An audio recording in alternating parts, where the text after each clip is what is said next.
Hello guys, welcome back. Hello guys, welcome to my YouTube channel. Ang ituturo ko sa inyo ngayon kung paano nga ba tayo mag-edit ng video natin at paano nga ba tayo maglagay ng voice over sa ating mga video. So paano nga ba? Ang gamit ko pala na app is CapCut. Napakadali lang siyang gamitin lalo na sa mga baguhan pa lamang mag-edit at mag-vlog. Hindi ka talaga mahihirapan sa pag-edit sa app na ito.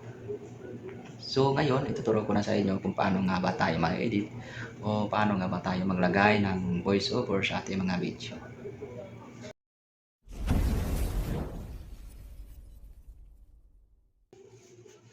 Okay guys, punta tayo sa Play Store. Download natin ang CapCut na app. Open Play Store. Search natin sa search engine CapCut.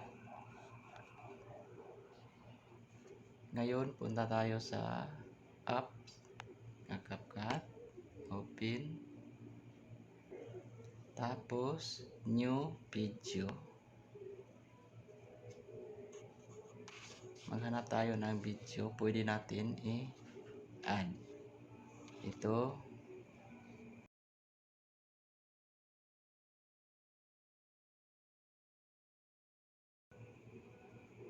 Lagyan natin ng voice over. Okay. Para malaman natin ang naka-voice over, i-mute natin ang clip.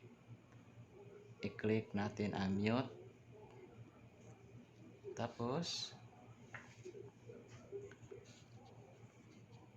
ito na video, lagyan natin ng voice over. May nakita kayo sa hanapin nyo, kita kayo nga audio. Click nyo audio. Tapos, click ang record.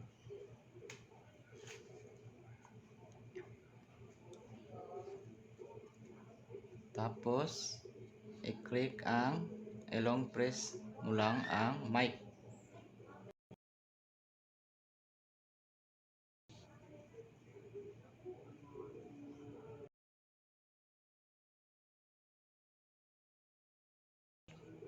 Okay, check natin. Play.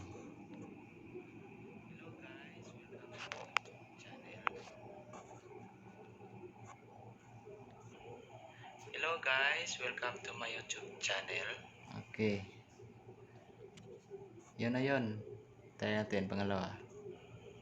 Hello guys, welcome to my YouTube channel. So ayun guys, madali lang siya gamitin.